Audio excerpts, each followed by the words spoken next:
Chapter number 15 lecture number first homeostasis. What is homeostasis? Homeostasis के examples क्या हैं, types क्या हैं, उसके बाद जो होम्योस्टेसिस है वो क्या वो इम्पोर्टेंट है, क्या वो सेल के लेवल पे भी इम्पोर्टेंट है या सिर्फ ऑर्गेनिज्मिक लेवल पे इम्पोर्टेंट होती है, और होम्योस्टेसिस को कंट्रोल कैसे किया जाता है। ये सारी चीज़ें इस टॉपिक में डिस्कस करनी है, इस लेक्चर में डिस्कस करनी है। तो first one is what is homeostasis. तो होम्योस्टेसिस है लफ्ज़, ये दो ग्रीक वर्ड से बना है, निकला है।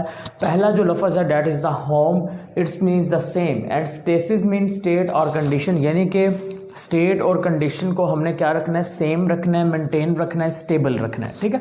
So actual the homeostasis means staying the same, यानी कि असल में अगर इसका मतलब देखा जाए, ग्रीक वर्ड है ये, तो इसका मतलब क्या है, स्टेइंग द सेम, यानी कि स्टेबल करना है किसी भी चीज़ को। तो वो किस चीज़ को हम स्टेबल कर रहे हैं, होम्योस्टेसिस का बेसिकली मतलब ये होता है कि हम अपनी बॉडी की जो इंटरनल कंडीशंस हैं हमने उसको क्या करना है, स्टेबल करना है। इंटरनल कंडीशंस को क्या करना है, स्टेबल करना है। बेशक जो एक्सटर्नल इन्वायरमेंट है उसमें जितनी मर्जी चेंजेस आती जाएं। फॉर एग्जांपल मैं एक जनरल एग्जांपल दे रहा हूँ, ठीक है। मैं वाटर इस्तेमाल कर रहा हूँ, एक ऐसा वाटर जिसके अंदर साल्ट्स क्या हैं, काफ़ी कम है। तो मैं वाटर कौन सा इस्तेमाल कर रहा हूँ, जिसमें साल्ट्स कम है, लेकिन मेरी बॉडी क्या करेगी, मेरी बॉडी यूराइन के अंदर साल्ट्स की एक्सक्रेशन को कर देगी, स्टॉप कर देगी, यानी कि साल्ट को स्टोर करना स्टार्ट कर देगी। या फिर मैं एक जनरल एग्जांपल और ले रहा हूँ कि मैं ऐसा वाटर इस्तेमाल कर रहा हूँ जिसके अंदर साल्ट्स क्या हैं, ज़्यादा हैं। तो इसका मतलब ये है कि साल्ट्स ज़्यादा है, लेकिन मेरी बॉडी को साल्ट एक हद तक बॉडी में मेंटेन करना है। तो वो जो एक्स्ट्रा साल्ट्स होंगे वो बॉडी क्या कर देगी, रिमूव कर देगी। यानी कि अगर बाहर वाला जो टेम्परेचर है वो क्या हो रहा है, गर्मियों में इंक्रीज हो रहा है लेकिन सर्दियों में कम हो रहा है। तो बाहर वाले टेम्परेचर में चेंजेस आने के बावजूद जो मेरी इंटरनल स्टेट है, जो इंटरनल कंडीशंस हैं, वो मैंने क्या की हैं, स्टेबल की हैं और 37 पे रखा है। That is known as the homeostasis. It is actually the maintaining of internal environment और internal conditions from the fluctuations in the external environment, यानी कि एक्सटर्नल इन्वायरमेंट में बेशक जो मर्जी होता रहे, जो मर्जी चेंजेस आ जाए, लेकिन हमें अपनी बॉडी की जो इंटरनल कंडीशंस है उसको क्या रखना है, हमने उसे स्टेबल रखना है, मेंटेन रखना है। अब इसके अगर बच्चे एग्जांपल्स पूछ ली जाएं, या फिर अगर आपसे कहते हैं कि होम्योस्टेसिस की टाइप्स बता दें, तो जो टाइप्स होती हैं या एग्जांपल्स होती हैं वो सेम ही होती हैं, इसमें कोई भी चेंजेस नहीं होती।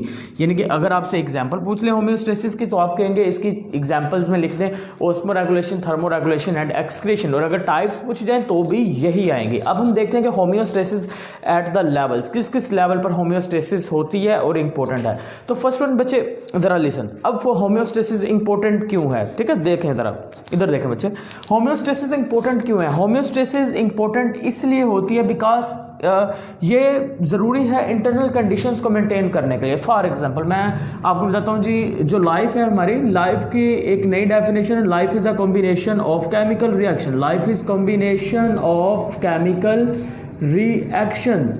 It is a new definition of life, combination of chemical reactions.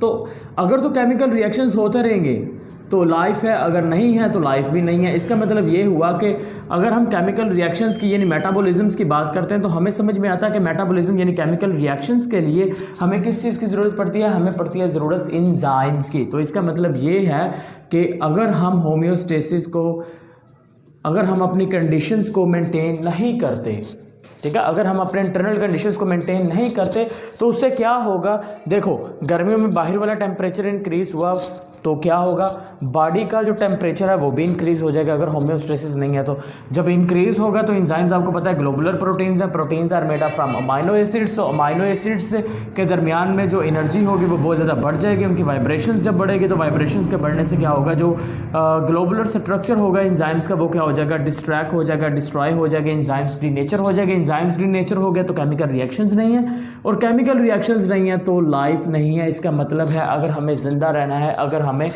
Conditions को अडॉप्ट करना है तो हमें किस चीज़ की ज़रूरत पड़ेगी, हमें होम्योस्टेसिस की ज़रूरत पड़ेगी। So that's why we can say that the homeostasis is important for us and as well as the all living organisms. So next one is levels. Homeostasis is important at the cell level and also at the organismic level. So it is most important at the organismic level as well as the cell level. So we cannot हम ये नहीं कह सकते, ठीक है, हम किसी को अंडर एस्टिमेट नहीं कर सकते, we can not underestimate the importance of the homeostasis at the cell level as well at the organismic level. So first we talk about the importance of homeostasis at the cell level and how the homeostasis works at the cell level.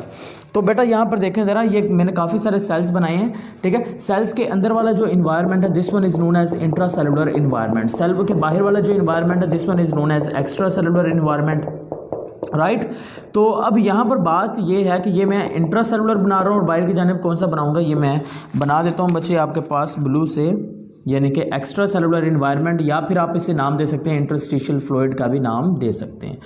तो यहाँ पर बच्चे ऐसा होता है कि हर cell अपने अंदर ना साइटोप्लाज्म के अंदर आयंस की, साल्ट्स की एक ख़ास कंसंट्रेशन को मेंटेन करता है, यानी कि ना तो उससे ज़्यादा होते हैं ना ही कम होते हैं. अगर साल्ट ज़रूरत से ज़्यादा या कोई आयन ज़रूरत से ज़्यादा साइटोप्लाज्म में आ जाता है तो उसे क्या किया जाएगा, उसे सेल से बाहर की तरफ भेज दिया जाएगा, राइट, एक्स्ट्रा सेलुलर इन्वायरमेंट के अंदर. अगर अंदर सेल के कम होता है तो क्या होगा, उसी आयन को सेल के बाहर से यानी कि एक्स्ट्रा सेलुलर इन्वायरमेंट से इंट्रा सेलुलर इन्वायरमेंट के अंदर लेके आया जाता है, ठीक है. तो दैट्स वाई यहाँ से समझ आ रहा है कि हर जो सेल है वो क्या कर रहा है, वो अपने इंटरनल कंडीशन को हमेशा क्या कर रहा है, स्टेबल रखता है, मेंटेन रखता है, वो चेंजेस नहीं होने देता. जैसे ही चेंज होती है वो अपने एक्सटर्नल इन्वायरमेंट से या तो आयंस दे देगा या उससे आयंस ले लेता है. Next one is the homeostasis at the organismic level. तो बच्चे ऑर्गेनिज्मिक लेवल पर अगर होम्योस्टेसिस की बात होती है तो अगेन ऑस्मोरेगुलेशन इंक्लूड होगा, thermoregulation and excretion. What is osmoregulation? Osmoregulation is actually maintaining the salt and water, salts concentration, salt, ions and water की जो कंसेंट्रेशंस है उसको जो मेंटेन करना है बच्चे, उसे हम क्या नाम दे देंगे, this one is known as, उसे हम नाम दे देंगे ऑस्मोरेगुलेशन. यानी कि बॉडी के अंदर जो सल्यूट है उसकी कंसेंट्रेशन को क्या करना है, हमने मेंटेन रखना है. फॉर एग्जांपल मैं जनरल एग्जांपल दे रहा हूँ, अगर हम ब्याह शादी पर जा रहे हैं तो वहाँ पर जाकर बच्चे क्या करते हैं, हमारी कोशिश होती है कि ज़्यादा से ज़्यादा हम खाना खा लें, सही है, ज़्यादा से ज़्यादा कोशिश होती है. तो अगर हम घर पे खाना खा रहे हैं तो हम कम खा रहे हैं, तो वहाँ पे जाके ज़्यादा खा रहे हैं, घर में कम खा रहे हैं, लेकिन ज़्यादा या कम खाने के बावजूद जो लेवल होता है ग्लूकोज का हमारी बॉडी के अंदर वो कितना रहता है, वो उतना ही रहेगा, यानी कि वो रहेगा बच्चे 1 ग्राम फी लीटर, यानी कि 1 लीटर में 1 ग्राम आपको ग्लूकोज मिलने वाला है, बेशक आप खाना ज़्यादा खा लो या फिर कम खा लो, ठीक है. That's it. So this one is known as the osmoregulation, यानी कि बॉडी का जो इलेक्ट्रोलाइट है उसको हमने क्या किया, उसको मेंटेन किया है, उसे हम नाम दे देंगे osmoregulation. What is thermoregulation? Therm related to heat, so इसका मतलब है जब हम बॉडी का टेम्परेचर मेंटेन करते हैं उसे हम नाम दे देंगे थर्मोरेगुलेशन का, क्या नाम दे देंगे, थर्मोरेगुलेशन का नेम दे देंगे. तो बच्चे इसके अंदर फॉर एग्जांपल हमें पता है हमारी बॉडी का ऑप्टिमम टेम्परेचर क्या है, 37 डिग्री सेल्सियस, और यही टेम्परेचर हमारा सर्दियों में भी रहता है बॉडी का, और यही हमारा बॉडी का टेम्परेचर गर्मियों में भी रहता है. Last one is the excretion. Excretion के अंदर क्या होगा कि removal of the waste from the body, removal of metabolically waste from the body. बच्चे यहाँ पर एक क्वेश्चन आता है, मेटाबॉलिकली वेस्ट फ्रॉम बॉडी, उसे क्या नाम दे देंगे, this one is known as excretion. यहाँ से क्वेश्चन ये आता है कि जहन में क्वेश्चन ये आता है कि एक्सक्रीशन के अंदर मोस्टली जब बात की जाती है ना तो नाइट्रोजनस वेस्ट की बात होती है, नाइट्रोजनस वेस्ट की. लेकिन अब क्या अगर कार्बन डाइऑक्साइड की बात करते हैं, कार्बन डाइऑक्साइड, तो कार्बन डाइऑक्साइड हमारी बॉडी के अंदर एक एक्स्ट्रा गैस है, ठीक है. तो क्या जो कार्बन डाइऑक्साइड का रिमूवल है बॉडी से, क्या वो एक्सक्रीशन के अंदर इंक्लूड होता है? बिल्कुल बच्चे, जो कार्बन डाइऑक्साइड का बॉडी से रिलीज होना है वो एक्सक्रीशन के अंदर बिल्कुल इंक्लूड होगा. क्योंकि हमने यहाँ पर बात की है, किस चीज़ की हमने बात की है, हमने बात की है मेटाबॉलिकली वेस्ट की, यानी कि मेटाबॉलिज्म्स के दरमियान जितने भी वेस्ट बनेंगे उनको बॉडी से निकालने का जो प्रोसीजर है उसे नाम दे देंगे एक्सक्रीशन का. इसमें नाइट्रोजनस वेस्ट भी आ जाएंगे, इसमें कार्बन डाइऑक्साइड भी आ जाएगी. तो मेटाबॉलिकली वेस्ट यानी कि मेटाबॉलिज्म, और हम मेटाबॉलिज्म में केमिकल रिएक्शंस को देखते हैं, और केमिकल रिएक्शन यहाँ पर हमारे पास है एक जिसका नेम है सेलुलर रेस्पायरेशन. तो सेलुलर रेस्पायरेशन के दौरान क्या हुआ बच्चे, सेलुलर रेस्पायरेशन के दौरान एनर्जी भी मिलती है और सेल को कार्बन डाइऑक्साइड रिलीज भी होती है. सो दैट्स वाई हम ये कह सकते हैं कि कार्बन डाइऑक्साइड जो कि सेल से निकल रही है और हम बॉडी से रिमूव कर रहे हैं वो किस में इंक्लूड होगी, वो एक्सक्रीशन के अंदर ही इंक्लूड होगी. अब यहाँ पर बच्चे एक और इंटरेस्टिंग सी चीज़ है, वो ये है कि बच्चे जो एक्सक्रीशन है, एक्सक्रीशन और एलिमिनेशन, इन दोनों के अंदर फ़र्क क्या होता है, ठीक है. इस जो क्वेश्चन का आंसर है ना वो बेटा आप लोगों ने बताना है, ठीक है. ये आप लोगों का एक छोटा सा क्विज है, तो आपने मुझे इसका आंसर कमेंट बॉक्स के अंदर बताना है. तो चलिए हम नेक्स्ट देखते हैं. नेक्स्ट है हमारे पास अब होम्योस्टेसिस को कंट्रोल कैसे किया जाता है, यानी कि कंट्रोल सिस्टम की बात करने, किस चीज़ की बात करेंगे, कंट्रोल की बात करनी है कि होम्योस्टेसिस को हम कंट्रोल कैसे करते हैं। तो मैं फिर अगेन जनरल से स्टार्ट करूंगा। फॉर एग्जांपल, जैसा कि पहले हम बात करेंगे फिज़िकल कंट्रोल सिस्टम्स की, फिर हम आएंगे अपनी बॉडी की जानिब, और फिर वहाँ से एक बहुत इंपॉर्टेंट एमसीक्यू बनता है, वो भी आपको मैं बताने वाला हूँ। तो पहले बच्चे बात करते हैं फिज़िकल कंट्रोल सिस्टम की, यानी कि फ़िज़िकल कंट्रोल सिस्टम कैसे काम करता है। फिज़िकल कंट्रोल सिस्टम, हमारे घरों में फ्रिजेस वगैरह मौजूद है, रेफ्रिजरेटर्स मौजूद है, वो कैसे काम करते हैं बच्चे? वो काम इस तरह से करते हैं कि जैसे ही जो फ्रिज है या रेफ्रिजरेटर्स है उसका टेम्परेचर थोड़ा सा बढ़ता है, यानी कि ज़्यादा हो जाता है या फिर कम हो जाता है, हमने टेम्परेचर सेट किया। फॉर एग्जांपल, हमने अपना जो फ्रीज़र है अपनी मर्ज़ी से उसका टेम्परेचर सेट कर लिया है, -10 डिग्री सेल्सियस उसका क्या कर लिया, सेट कर लिया। लेकिन क्या हुआ कि लाइट चली गई या कोई प्रॉब्लम आ गई जिसकी वजह से ये जो टेम्परेचर है, ये टेम्परेचर क्या हो गया, इंक्रीज़ हो गया, ये -10 से चला गया 10 डिग्री सेल्सियस पे क्या होगा, टेम्परेचर पहुंच गया। अब जैसे टेम्परेचर 10 डिग्री सेल्सियस पे पहुंचेगा तो इसके अंदर क्या होते हैं, सेंसर होते हैं फिजिकल कंट्रोल सिस्टम के अंदर। अब वो सेंसर कौन से होते हैं? फॉर एग्जाम्पल, अगर मैं थर्मोमीटर की बात कर लेता हूँ तो थर्मोमीटर एक सेंसर है, ठीक है। थर्मोमीटर ने क्या किया, थर्मोमीटर ने इस टेम्परेचर को डिटेक्ट किया कि टेम्परेचर चेंज हो चुका है। देन वो क्या करेगा थर्मोमीटर क्या करेगा, मैसेज भेज देगा। किसको मैसेज भेजेगा? कंट्रोल सिस्टम को। इसने किसको मैसेज भेजा? कंट्रोल सिस्टम को मैसेज भेज दिया। अब कंट्रोल सिस्टम ने देखा कि जो टेम्परेचर है वो क्या हो चुका है, इंक्रीज़ हो चुका है, लेकिन जो हमारा टेम्परेचर था वो तो -10 डिग्री सेल्सियस। तो कंट्रोल सिस्टम ऑर्डर देगा, वो ऑर्डर देगा कि क्या किया जाए, टेम्परेचर को कम किया जाए, लो द टेम्परेचर को कम करें। सो this one is the procedure of the working of the physical control system. तो इस तरह से फिजिकल कंट्रोल सिस्टम काम करता है। और इसी से रिलेटेड आएगा हमारा बायोलॉजिकल कंट्रोल सिस्टम की बात हो जाएगी, बायोलॉजिकल कंट्रोल सिस्टम, ठीक है। तो अगर बच्चे मैं बायोलॉजिकल कंट्रोल सिस्टम की बात करता हूँ तो ये कैसे काम करता है, आप देखें ज़रा। जैसे ही गर्मियाँ आई, गर्मियों के आने से क्या होता है कि बाहर का जो इन्वायरमेंट है उसका टेम्परेचर हुआ इंक्रीज़। टेम्परेचर के इंक्रीज़ होने की वजह से हमारी स्किन के अंदर क्या थे, हमारी स्किन के अंदर थे रिसेप्टर सेल्स ने क्या किया, रिसेप्टर सेल्स ने उस टेम्परेचर के इंक्रीज़ करने को डिटेक्ट किया, और डिटेक्ट करने के बाद उसने क्या किया, उसने बच्चे डायरेक्टली मैसेज किसको भेज दिया, कंट्रोल सिस्टम। और हमारा जो कंट्रोल सिस्टम है वो क्या होता है, हमारा ब्रेन। तो उसने मैसेज किसको भेजा, उसने मैसेज भेज दिया बेटा हमारे ब्रेन को, ठीक है, यानी कि कोऑर्डिनेटर को मैसेज भेजा। अब ब्रेन ने क्या देखा, ब्रेन ने देखा कि बाहर वाला जो इन्वायरमेंट है उसमें टेम्परेचर क्या हो रहा है, इंक्रीज हो रहा है। तो वो क्या करेगा, ब्रेन ऑर्डर देगा कि बॉडी के टेम्परेचर को क्या कर दिया जाए, लो कर दिया जाए। बॉडी टेम्परेचर क्या किया जाए, लो कर दिया जाए। So this is the working of the homeostasis in the biological control system. तो देखें, अब बॉडी के टेम्परेचर को क्या कर रहे हैं, मेंटेन करने की कोशिश की जा रही है। अलबत्ता बाहर वाला जो टेम्परेचर है एक्सटर्नल इन्वायरमेंट में, उसमें क्या हो गया, उसमें टेम्परेचर क्या हो गया बच्चे, इंक्रीज हो चुका है, ठीक है। तो this one is known as the biological control system. अब बायोलॉजिकल कंट्रोल सिस्टम बेसिकली जिस फार्मूले के तहत या आप जिस कानून के तहत काम करता है वो हमारे पास होते हैं फीडबैक मैकेनिज्म्स के ऊपर काम करता है।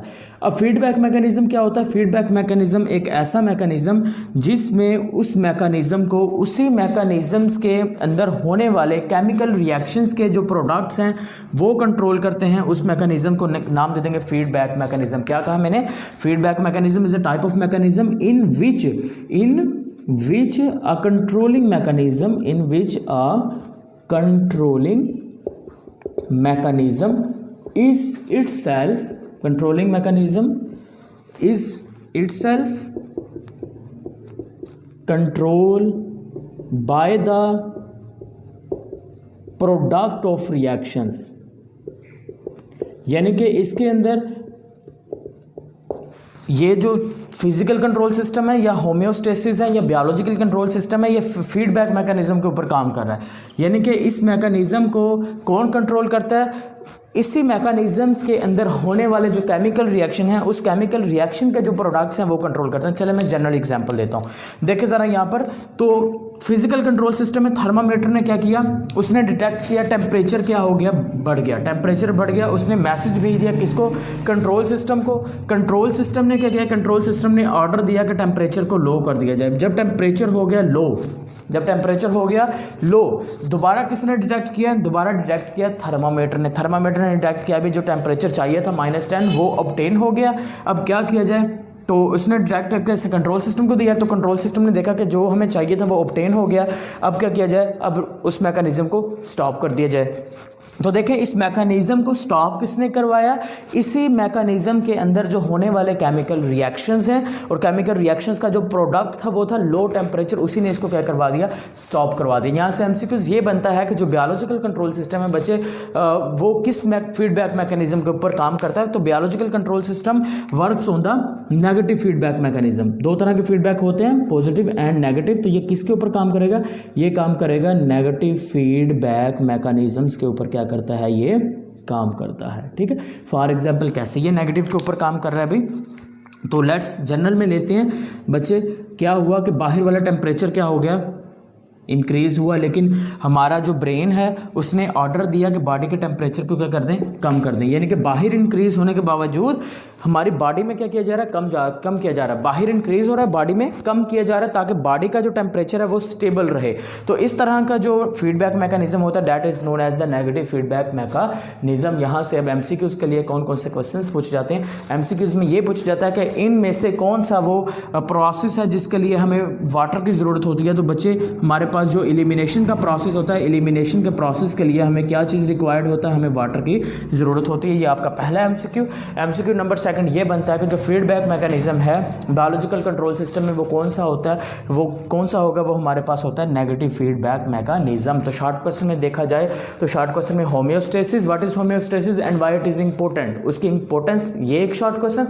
दूसरा short question osmo regulation, thermo regulation, excretion, यानी कि ऑर्गेनिज्मिक लेवल पे पूछा जा सकता है। ठीक है, तो बच्चे अगर आपको ये वीडियो पसंद आई है तो आप इस वीडियो को लाइक करें, शेयर करें और चैनल को सब्सक्राइब करें। शुक्रिया।